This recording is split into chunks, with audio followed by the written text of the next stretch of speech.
So today I'm going to be doing a video on cartoon conspiracy theories, and I know it's been a while since I uploaded. I've been really busy at work and life's thrown so much shit. Just comment down below and I'll do a quick life update video.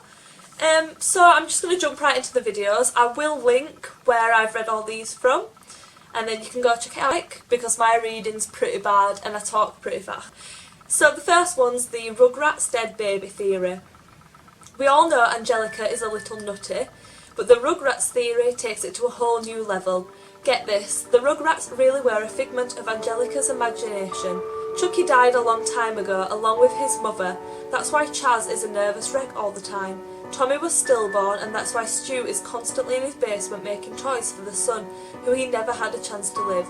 The DeVilles had an abortion. Angelica couldn't figure whether it would be a boy or a girl, thus creating the twins. Okay, well, that potentially explains why Angelica can speak to both the adults and the babies, but we're still not entirely convinced. What about Susie? I think that theory is quite interesting because it's something that I've always thought as well. It's cliche, but it was just strange how I never understood why Angelica and Susie could understand the babies, but nobody else could.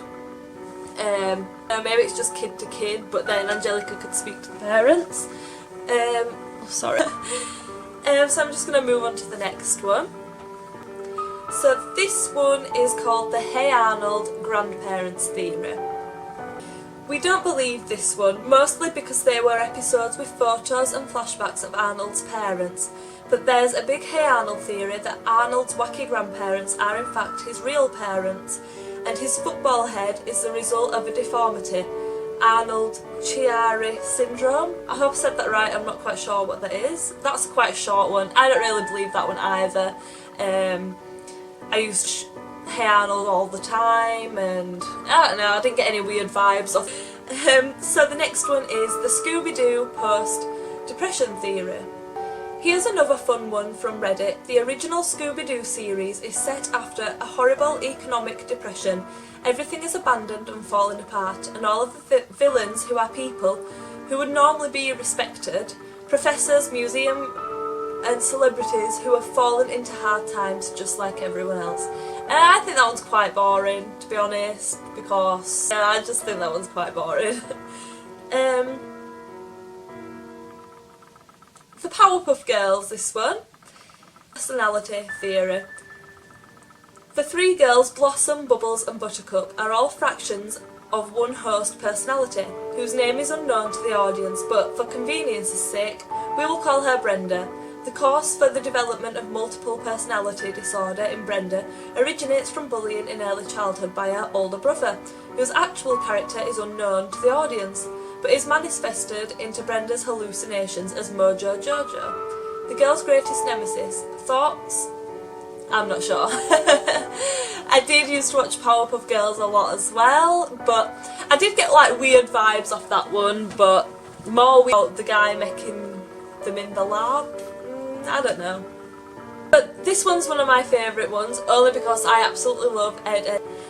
So this theory originated with a long post on 4chan, but it essentially implies that Ed and Eddie's cul-de-sac is cursed, and its former residents died before they grew up, and are therefore stuck on the cul-de-sac on another plane, much like I can't say it. I can't say it.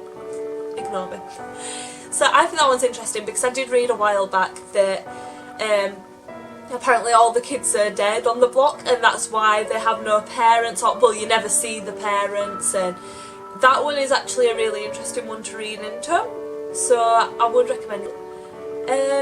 And this one, another one of my favourite ones, Courage the Cowardly Dog.